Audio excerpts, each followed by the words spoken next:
नमस्कार, आप देख रहे हैं तेज खबर 24 और वक्त है खबरों का।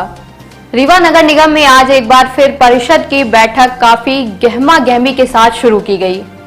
इस बीच हमेशा की तरह एक बार फिर हंगामे की स्थिति निर्मित हुई। इस दौरान पक्ष और विपक्ष ने परिषद की गरिमा को तार तार कर दिया। परिषद की बैठक का नजारा देख ऐसा लग रहा था कि जैसे यहाँ जनप्रतिनिधियों की बैठक नहीं बल्कि सब्जी मंडी लगी हो।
इस दौरान परिषद की बैठक में रखे गए 5 प्रस्तावों में से 4 को सर्वसम्मत से पारित किया गया है, जबकि एक प्रस्ताव पर विचार करने की बात कही गई है।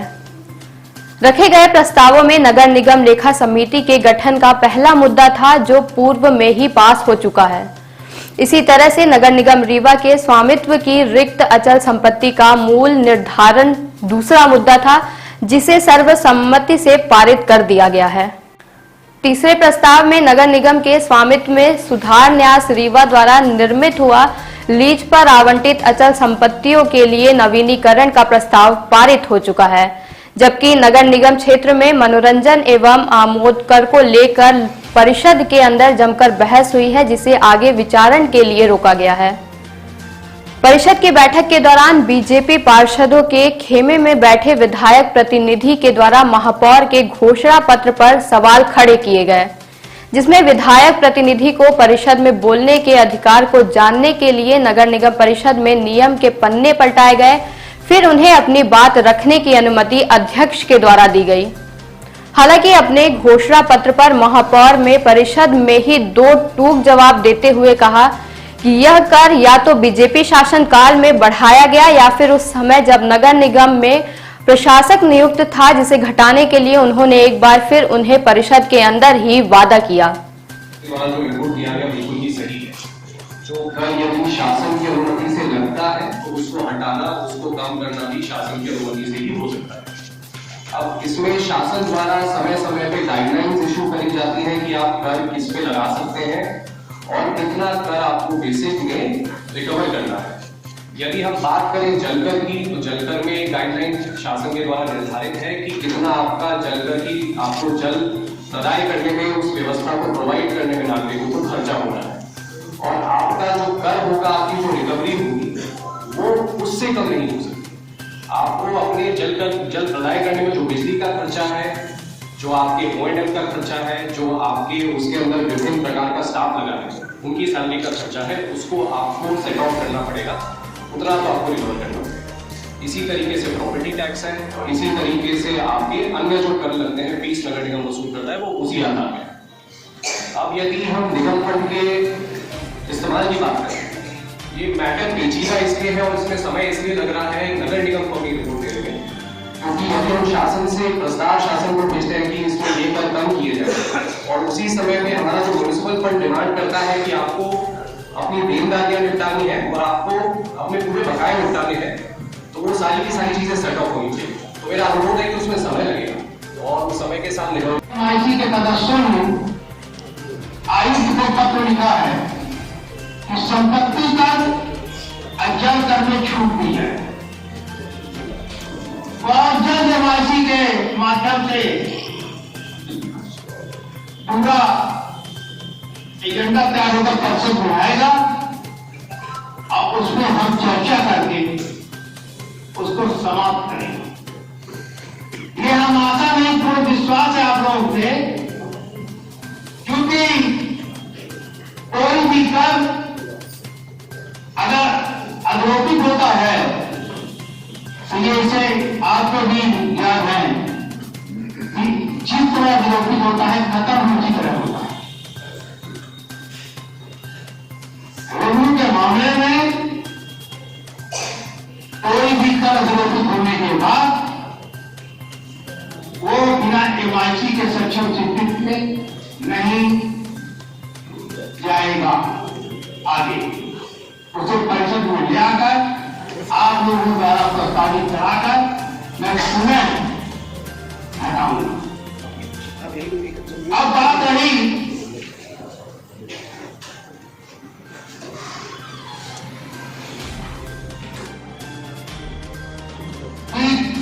फिल्टर की। अध्यक्ष महोदय, आज ये परिषद की बैठक हुई थी, कितने प्रस्ताव रखे गए थे, कितने पास किए गए, क्या निर्णय हुआ?